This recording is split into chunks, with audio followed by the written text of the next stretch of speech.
Oh, okay.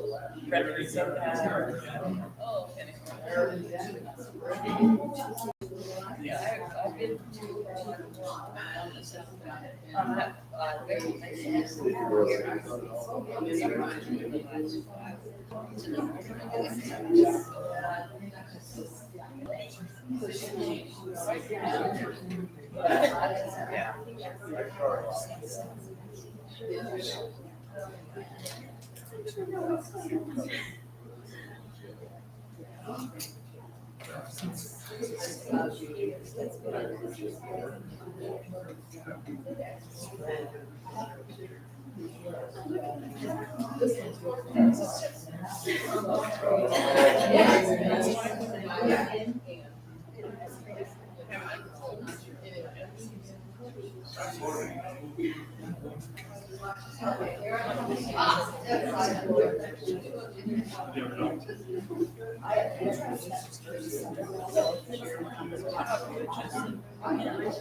Come in, Mary, we haven't started.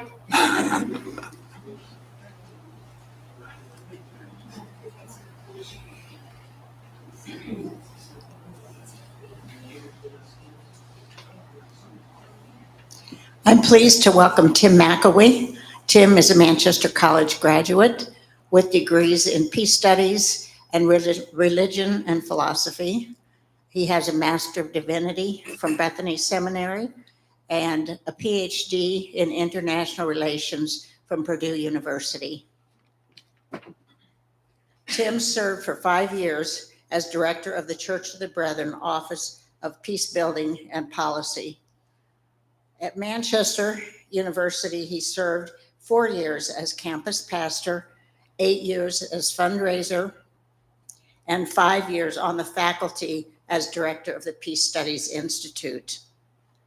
Tim served as the 2023 Church of the Brethren Annual Conference moderator. Tim is married to Linda Hansen.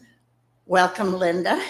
And together they have 3 adult children, Benjamin, Derek, and Catherine.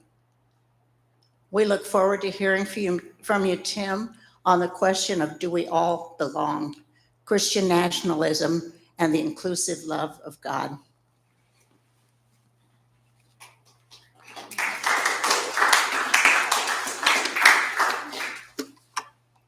Might want to wait until anything I have to say is worth applauding for before you do that. But I am delighted to be with you this morning. One of the things I neglected to mention to Jan is that while I was in grad school, my part-time job was I was a chaplain here at Timbercrest. So I haven't been a resident at Timbercrest quite yet, but might well soon be. But it always feels like coming home. So I'm grateful for the invitation and for the chance to think through some of these important questions together today. And I'll just mention that what I have planned is an introductory comment and then a question. I know this setting isn't all that conducive to small group discussion, but even if it's just turning to the person next to you or a person behind you, groups of 2 or 3, and then we'll have a little time to hear from everyone about what we've discussed. Gary's promised to roam around with the mic so we can hear from some of the groups. Don't feel like you have to report back. Then we'll have a little more presentation and then another question and some reporting back. And if time permits, well, I've got a third question prepared as well. So let me try to set the stage for this discussion of Christian nationalism with this quick historical overview. I just want you to call to mind some of these historical events. Call to mind the Crusades, the Spanish Inquisition, the doctrine of discovery, the Salem witch hunts, the institution of slavery, the Ku Klux Klan, the Christian church in Germany and their endorsement of the Holocaust, or in Nigeria today, the Boko Haram. Or consider the nearly 1,000-year rule of the Holy Roman Empire. Almost the entire time, Roman Catholicism was considered the only official religion. Or in the 16th century, in some regions of Europe, where only the official religions of Lutheranism or Calvinism were allowed. In fact, in John Calvin's Geneva, people were executed for bad theology. Many of our ancestors in the Anabaptist tradition, which of course the Church of the Brethren arose, were persecuted. Some were in fact martyred. And the wonderful, huge book that our Mennonite sisters and brothers have called The Martyr's Mirror, often a massive print book, tells the story of some of those who were executed in the 16th century. When the Pilgrims and the Puritans arrived in this country, starting sometime around 1610, they quickly established what can only be described as their own theocracies, and they destroyed any sense in those societies of religious liberty. In fact, in colonial Virginia, established laws were on the books that stipulated that if you missed church one time in 6 months, your food rations could be withheld. Miss church 2 times in 6 months, and you could be publicly flogged. 3 times in 6 months, and you could be executed in colonial Virginia. Of course, theocracies exist in our world today. 1973, when the country we know as Pakistan was formed out of India and the subcontinent there, Pakistani leaders declared that Islam is the state religion. Or in Iran, the Ayatollah Khamenei has served as head of state there for more than 30 years now. And in just the last 2 years, the Muslim organization, the Taliban, has taken over complete control of what is now officially called the Islamic Emirate of Afghanistan. Today, there are Christians in our country who are calling for the creation of a Christian theocratic state. Christian nationalism is a massive concept. I do hope we can at least familiarize ourselves with it somewhat this morning, but from what I've read, my best summary definition is this. Christian nationalism can be defined as an ethno-religious, socio-political movement that promotes the merging of Christianity with civic priorities and civic behaviors. Christian nationalists claim that the United States has always been a, quote, Christian nation, and that they claim that this tradition is reflected in our civic symbols, in our public policies, and in our history. That is, in fact, not the case, but that is a fundamental principle on which the movement stands. Catherine Stewart, a scholar who has written extensively on this topic, has said, quote, what unites this movement is not any distinct theology, but a common political vision. Or as Robert Boston, the senior advisor of a wonderful organization called Americans United for the Separation of Church and State, Robert Boston explains, quote, Christian nationalism seeks to change American society through politics. Pastor and author Jim Wallace puts it this way: Christian nationalism places one nation above all others and places Christians above people of other faiths or those of no religious tradition. Since the founding of the United States, Christian nationalism in its varying forms has been rooted in one common emphasis, that of white supremacy, an ideology based on a racial hierarchy that rigidly and forcefully names who they believe belongs in this country and who they believe does not belong in our country. So with that introductory presentation, those thoughts in mind, let me ask us to turn to this first question. And again, just turn to the people around you, groups of 2 or 3. If Christian nationalism has been, as the historians suggest, a part of U.S. culture since our founding, why are we hearing about it so much today? Why are we taking time on October 24, 2024, to focus our time and energy on the topic of Christian nationalism? Why now? So just talk that over, and we'll take a little time to discuss it, and then Gary will help us report back.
disinformation and discovery, and it's relationship trying to say, so funny in Florida, somebody said something about how females get attacked. It's like, it's not even a female's job, and you're.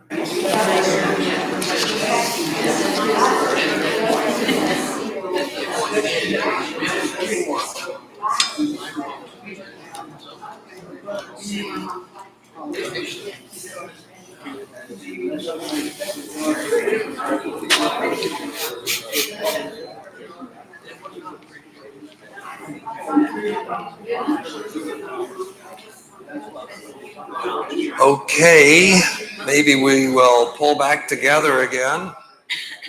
And if Gary is ready with his microphone, let's just do it this way. Again, no one should feel obligated to share anything you're not comfortable or don't want to share. But if there's a spokesperson for each one of the groups, someone who wants to just very concisely say, this is the main thing we talked about, that would be great. So, Gary, if you're ready, just raise your hand, and or Jan has a mic too, I guess. So, yeah.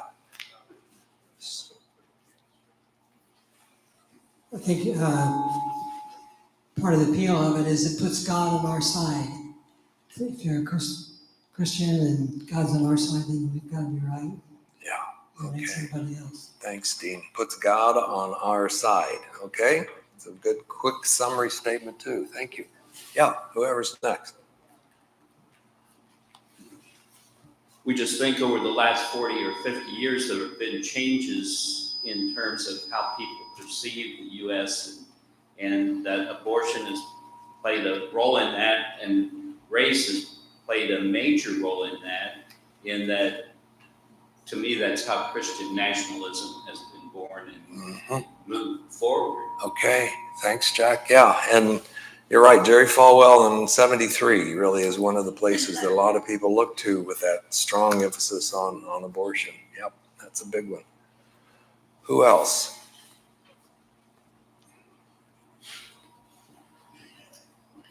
It's the scariness of how rampant this is and its viciousness to use violence. Yeah. And which peace emphasis in our background. Well, how do we fit into this mix now? Yeah, Roger. And, well, it's exactly some of what I was going to talk about, both of those things. It's emerged quickly, and it's increasingly violent in nature. Yeah. The abundance of misinformation and disinformation and the speed with which people hear things and believe what isn't so. Yeah. And the way that disinformation really ties into fear and anger, and then anger often to violent behavior, those parallel. Those are some great summary comments. Anyone else want to say anything further? There's one back here. I see a hand, but Everett, you're being drafted, it looks like. You can be a conscience objector, but we'd love for you to share. Yeah. We had one word, Trump. Oh, well. Yeah, that gentleman has certainly contributed a good deal to the, although some of you may have seen the film footage of him at Liberty University where he stood and tried to make some reference to what he said. And in 2 Corinthians, there's this thing.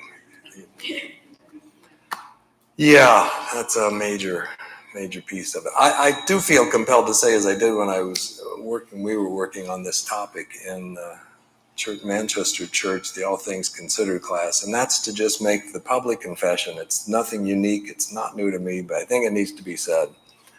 Donald Trump is a child of God and is loved no more or no less than me or any of the rest of us in this room. Okay, I appreciate those good thoughts, the good questions, the good discussion. Let me try to put this in a little more context then, again, with just kind of some summary observations, and then we'll turn to our next discussion question.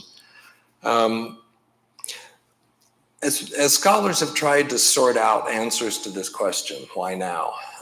Many scholars think what they call modern Christian nationalism, not going back to the Christian nationalism that certainly was at play when many people in this country used biblical and theological arguments to justify slavery, for example.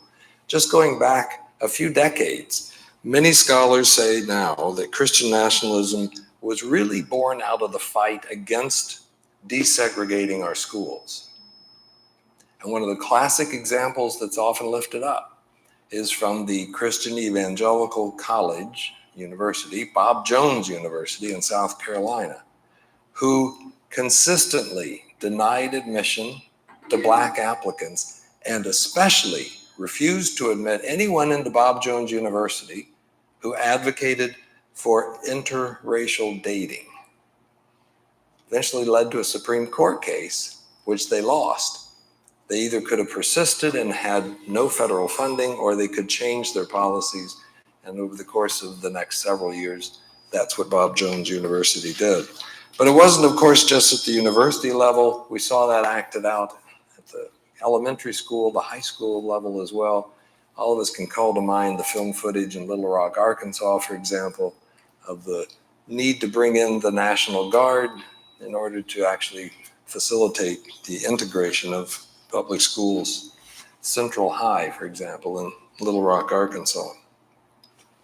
So all of these concepts and questions, all these good suggestions that we just shared together, hold all those in mind. What I really want to return us to focus in on is in terms of why now, why is this at epidemic levels in our country? I come back to those two words of white supremacy. And let me try to put that in context with some of what Roger shared related to the violence that we see as well.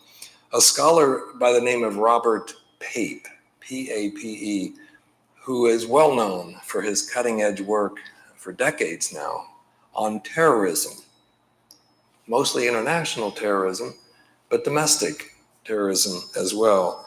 Robert Pape published an article recently in the journal Foreign Affairs, and the title of the piece is rather telling in itself. The title is Our Own Worst Enemies, the Violent Style in American Politics. And in that article, Robert Pape writes, quote, "The greatest source of danger today comes from a cultural clash over the nature of the United States identity. One with profound implications," he writes, "for who gets to be a citizen of this country." He goes on to say that while the fight over national identity has multiple dimensions, quote, "the most serious is demographic change." He points out that in 1990, not all that long ago, at least for people our age, in 1990, 76% of the US population identified as white. In 2023, just last year, the Census Bureau put that figure at 58%. By 2023, that share falls to 54%. A decade later, it dips below 50%. At which point, this country will be a majority comprised of ethnic minorities.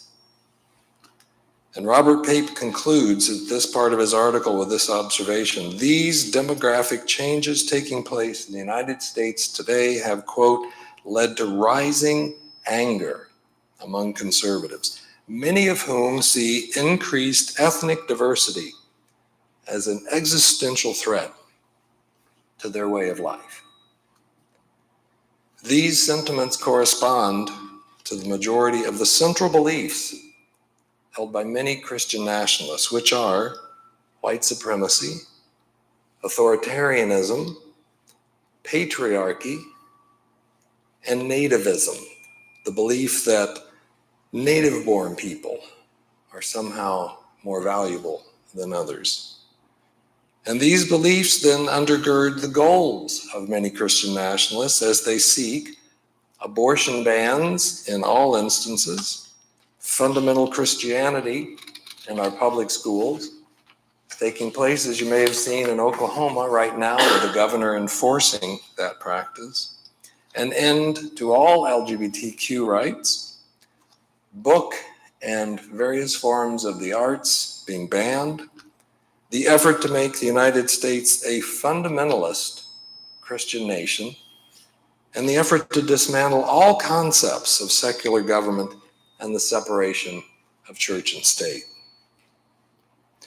A sociologist by the name of Andrew Whitehead, who has conducted extensive studies of Christian nationalism, has found that the more Americans embrace Christian nationalism, the more likely they are to hold racist beliefs. These beliefs form a common political vision. At its core, the most fundamental goal of Christian nationalism is to promote and to protect their understanding of national identity. Jim Wallace, whom I mentioned earlier, author and pastor of the Sojourners Fellowship in Washington, D.C., explains that Christian nationalism takes the welcoming, inviting, and inclusive gospel of Jesus and reduces it to an exclusive white theology. And when they do, Jim Wallace writes, the word Christian does not refer to servants, does not refer to sacrificing, and it certainly does not mean love. It means control and domination that results in a select group of Christians ruling our society. According to a recent survey conducted last year by the independent nonprofit organization called Public Religion and Research Institute, quote, nearly a third of white evangelicals believe that violence may be necessary to put this country back on track. Now, of course, for generations, we've had ethnic strife in this country. For generations, we've had conflicts among religious groups. Think how long it took from when some of my ancestors, Catholic Irish people, came to this country before a Catholic Irish person was elected president. Religious conflicts have been a part of who we are for generations. But as Robert Pape points out, domestic political violence is much, much more frequent today. Here's one statistic to put that in perspective. The average number of threats to federal legislative, executive, and judicial officials has increased from 2017 to 23, short period of time. Threats to those federal officials has increased 400%. From just 4 threats a year to where we are today, 20 threats a year on those officials and their lives. Of course, we saw these dynamics dramatically on display on January 6, 2021, with the storming of the U.S. Capitol. Commenting on the insurrection that day, Andrew Seidel, who is a scholar of the U.S. Constitution, observed, quote, if you believe that Donald Trump was anointed by God to be president, if you believe that America was founded as a Christian nation and that we need to get back to those godly principles, if you believe those things, how could the 2020 election not have been stolen? And Andrew Seidel goes on to say that Christian nationalism, quote, provided the permission structure to attack the beating heart of American democracy. Fearful and angry about the demographic changes underway in our country today and trying desperately to protect positions of power, Christian nationalists claim that they are engaged in what they call spiritual warfare, an epic battle of good versus evil. Okay, with those thoughts in mind, let's turn to our next discussion question. Same groups you had before, or mix it up, entirely up to you. But here's the question. Do you believe it is possible in the United States today for a multicultural democracy to thrive? And by a multicultural democracy, I mean diverse multicultural democracy, one based on mutual respect, no matter our gender, no matter our sexual orientation, no matter our economic and educational level. Is it possible today for a multicultural democracy like that to exist in the United States today? Talk it over.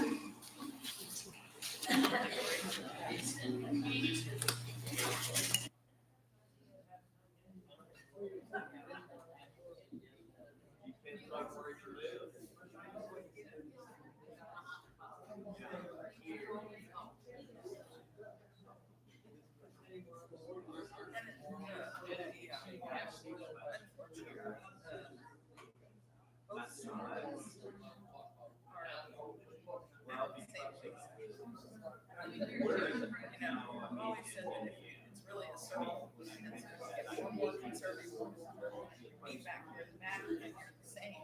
And we strike out. And so you have people who should be in that multicultural, and then they strike out in negative ways. And so they have to mix together.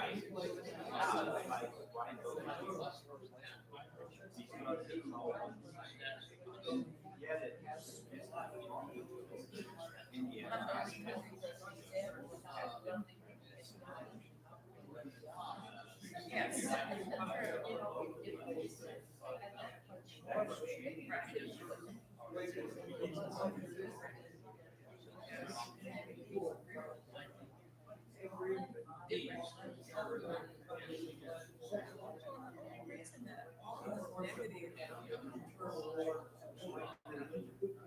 Conservatives are getting sense because freedom of setup that we have in some other countries, they've got to pop their heads out. They've been whack-a-mole, they can shut right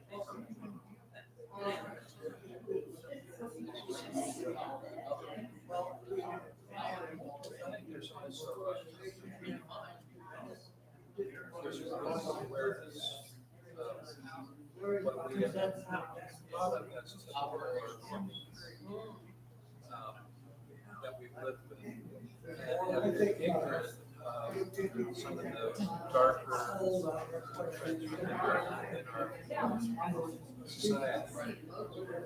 And so, on one hand, we look back and say, well, this wonderful country for a long, long time, and now somebody's trying to take it away from us. Only discover that it wasn't always so wonderful for everybody. And as any one of our strengths, there's a corresponding power, so to speak, to engage in a larger debate with a greater number. So I just think what we're really fighting for is like you end up with one and trying to bring it to a fuller understanding of the best of its intentions throughout all of our history.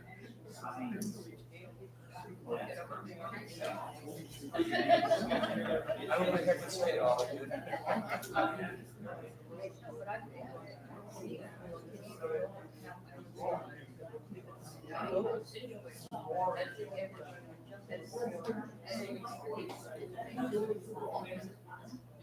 One example, when I was at Burn College, first semester I was there,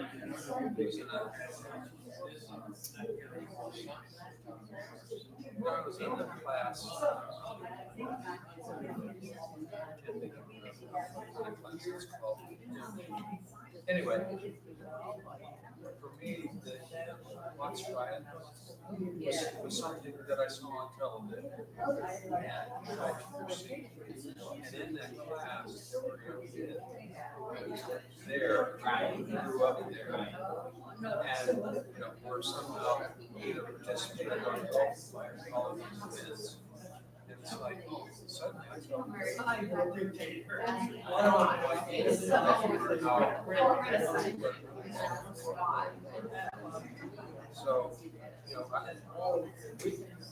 high school was we were integrated. We had one black person, and he was blind, and he was the only black person on campus. We used to go over to the state fair, and I would vividly remember the color fountains and the white fountains and the color restaurants and the white restaurants. At the movies, all the black folks sat in the balcony, everybody else was down the road. And I remember, well, that's not right, but I never.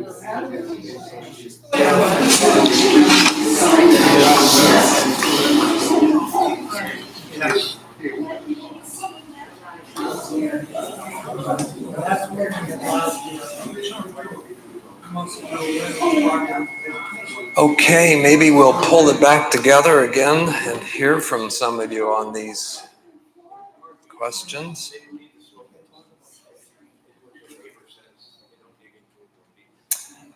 Who would like to share a thought or two about the question of whether it's possible for us to form a multicultural democracy in the United States? Who wants to share a thought or two from what you discussed in your group? Jan is ready, and Gary too, maybe. Everett. Being drafted again. And I'm glad too for this little segue, because I didn't want to imply ever that you didn't believe the same way I believe about Donald Trump, even though I felt the need to follow up with that observation. I know we share that same conviction, brother. So Gary's got a mic for you? No, Jan does. For Everett. Let me just start with something that Yeah. I have. Okay. And that is Germany, which is such an example of, well, you've already given the example. They have so intentionally taught about the Holocaust. Yeah. And faced that. And now they're on another wave with immigration. And all this again about the threat, I guess, of immigration. Yeah, a lot of it there. And in other parts of Europe as well, of course. France has seen it, and certainly in Orban's Hungary.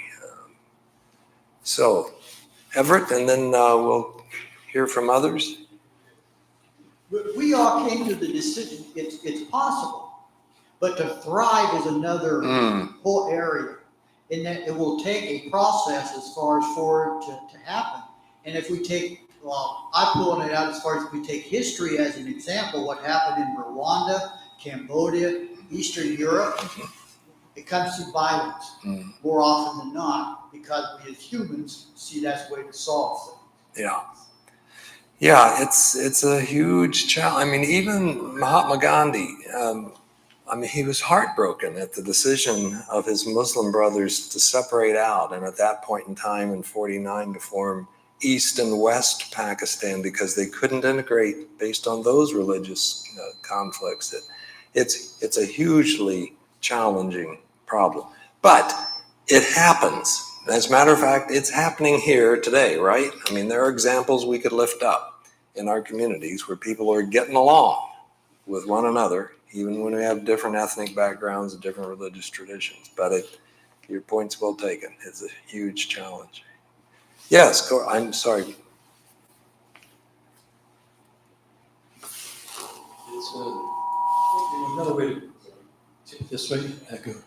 Another way to think about what some indications of hope would be coming right before us, whether or not a biracial woman from California, the hatred of California, can become president of the United States. And that happens, and it sticks. Yeah. I would find hope that I have had it a long time. I certainly agree. I never described myself as frequently or as fervently as a patriot as I did after the election of 2008. when we elected Barack Obama. And don't forget, this state went for Barack Obama in 2008. Who else? That, especially anyone who hasn't shared with us yet today, would love to hear from you, from your small group. What thought, what idea do you have? Yeah.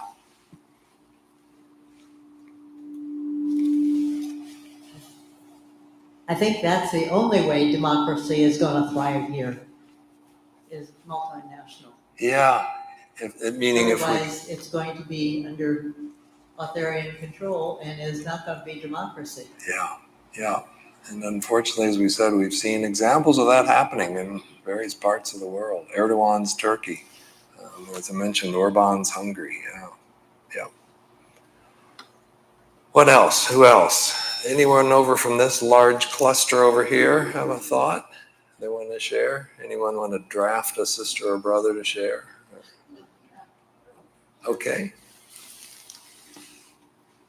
Maybe we'll take one more and then we'll turn to our, unless there's someone else that wants to share. Yeah. Okay. Okay. We didn't really have a lot of positive response here. We do think that we can help control the problems that we have in society, but as you start going through the world, you realize that these are world problems that exist. It is difficult to find any place where people get along for a long time together without any fighting, without any arguing, without calling other people names, without putting people in prison. You go through almost every part of the world and it happens. To me, and this is me, it seems that what we need to do is try and make sure that it doesn't happen to the extent in this country that it has happened in other countries.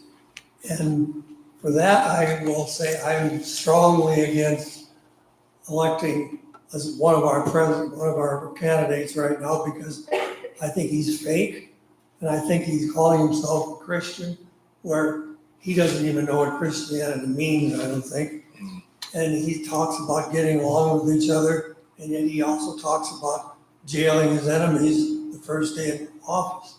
So I think we are at a major turning point in this country in terms of our elections. But I don't think that even if he's not elected, we should think things are rosy. We have to work at getting people to work together and not fight with each other. Yeah. Very well said, Jim. Thank you. Appreciate that. Thank you. And Jackie, maybe you can have our last comment before we go to the conclusions. Well, I do think there are a couple of positives. One, when we look at the women's movement, it's been a long time coming, but it's changed this nation, I think, for the positive. Yeah. The other thing is when I look at the difference on TV of racial stereotypes, they've changed, and gender has changed, and the way Black people are portrayed on TV is particularly changed in a more positive note. And when those things become a part of society, when they're natural, I think we all improve from that. Yeah, we gotta lift up all those examples that we have made progress. We have a long way to go, of course, in both working on inclusion among gender as well as sexual orientation and among racial issues. A long, long way to go. But some of you may have seen this at a recent speech.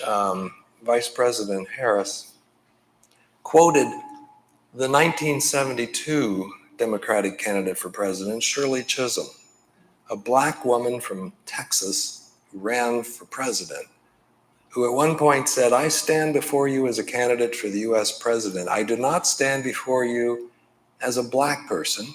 I do not stand before you as a woman. I stand before you as the best qualified candidate for the presidency." And that's some of what I think Kamala is trying to say. Focus on the substance and the character and the vision and our universal, our corporate calling to make this country a better place. Okay, I will transition from this to some concluding thoughts, and appreciate all of what you shared. It really is a nice segue into this. And I think to build on what Jim said, part of where my hope lies is with the church. Because the church has been at the forefront of some of the most important changes this society has seen. William Barber ends this wonderful documentary that some of us watched at that Sunday school class at the Manchester church by saying, think of the problems that the church has helped solve. When there was a need for healthcare, churches started hospitals. When there was a need for education, churches started colleges and universities. When there was a need to stand up for civil rights, churches led the way. When there's a need for us to be able to say to one another, my daughter is no less valuable than your son. Churches have been at the forefront of all those efforts towards inclusion and equality. And I think that's our role if we confess ourselves to be Christians today. But I also know these are tough conversations to have. And so I want to mention some suggestions, and then I'll share a few concluding thoughts, and then with the little time we have left, one last question.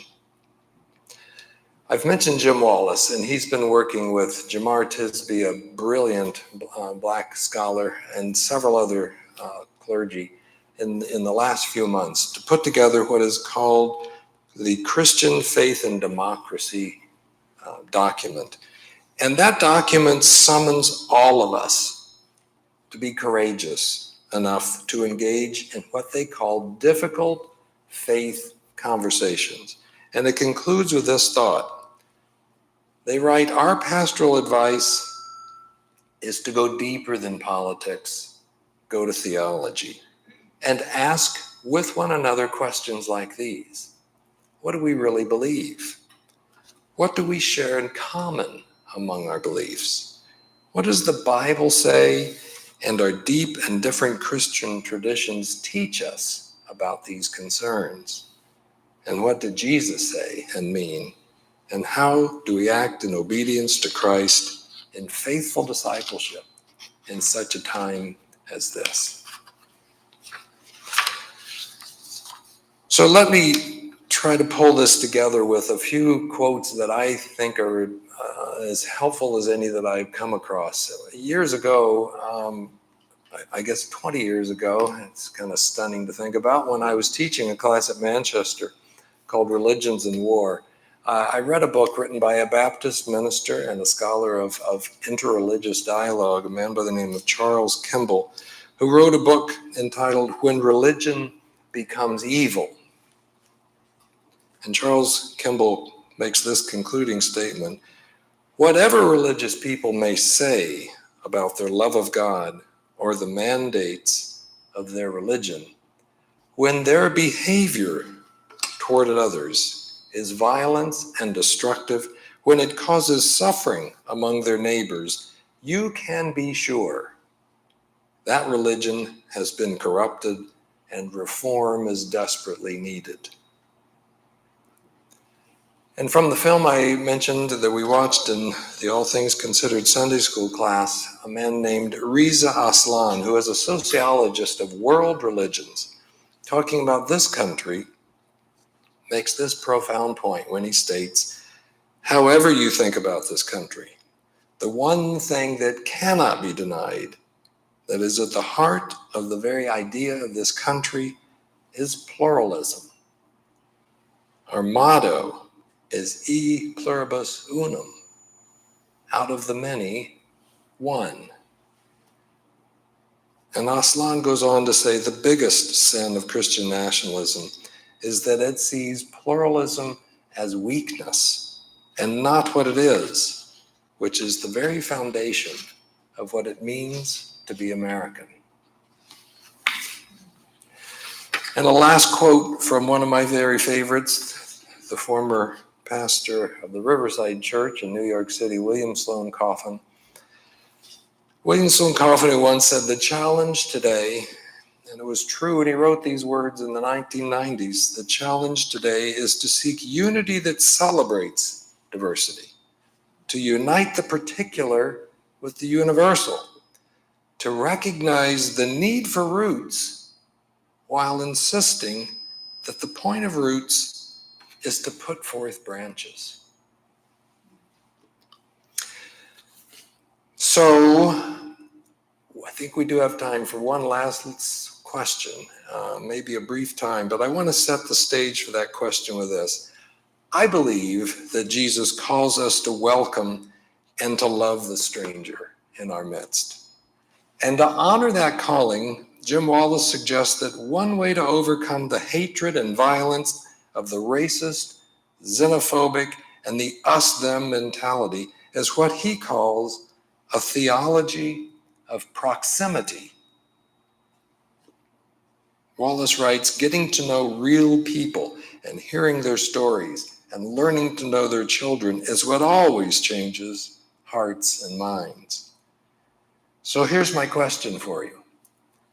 If this approach, this theology of proximity, could serve as an effective means of overcoming at least some of the hatred and the division and the violence that permeate society today, then the question we might ask ourselves is, how can we advocate for and how can we personally practice a theology of proximity?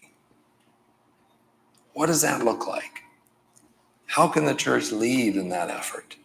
What would it take for you to become a leader of someone who's trying to live out a theology of proximity? Talk that over and let's report back.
Ours is getting more interracial all the time.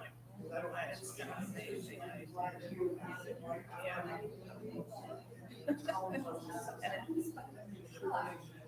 And it's so positive, right?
Okay, I know that wasn't very much time for a question like that, but I do hope maybe one or two people might want to share a thought or two about how we might practice a theology of proximity. Maybe you've been doing that. Maybe that sounds familiar. How can we lead forth with that kind of an approach? Dean's up here, I guess. Jan, got one from Dean here.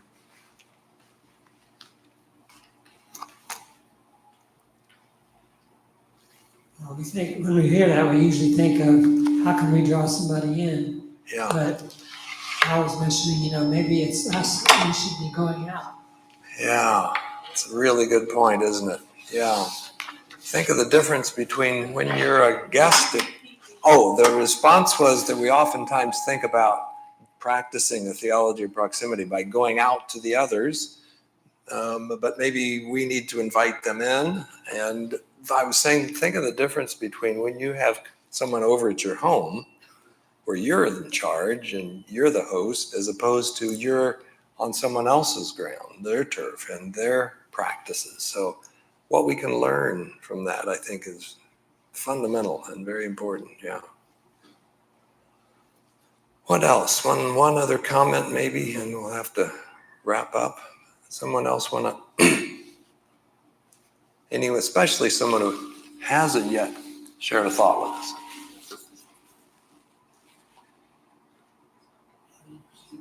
David Waz is being drafted over here by Mary. David, you haven't spoken. What do you have?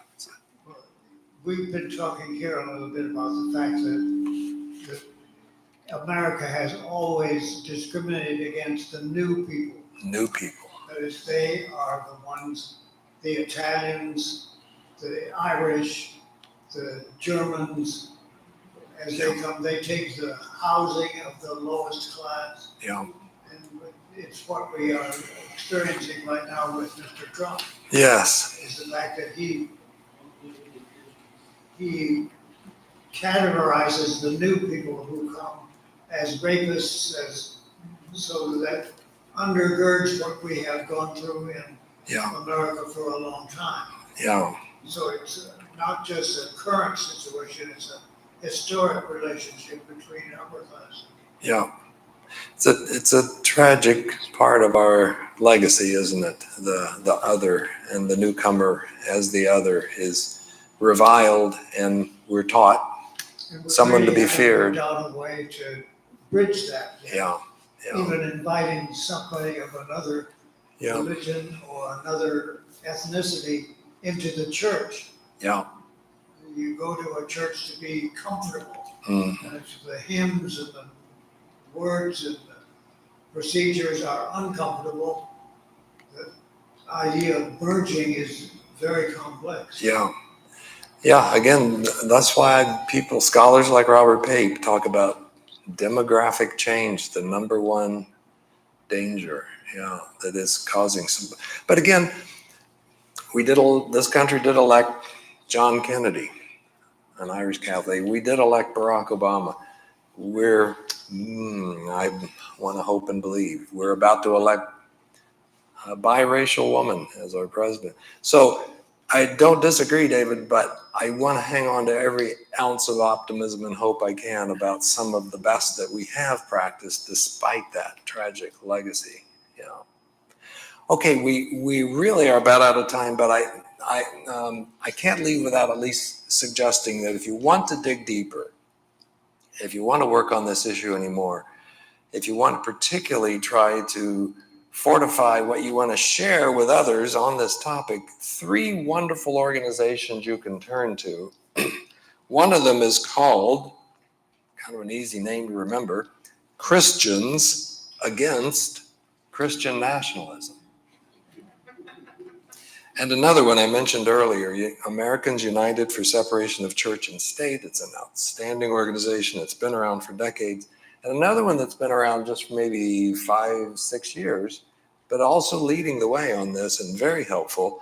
Great website, Vote Common Good. All those I hope are easy enough to remember.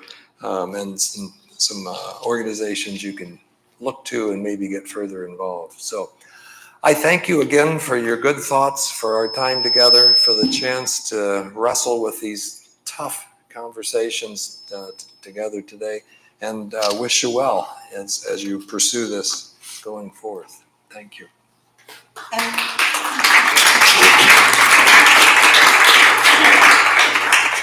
We thank you, Tim, especially, well, first of all, for your insights, and secondly, for encouraging us to think and to put our thoughts into words.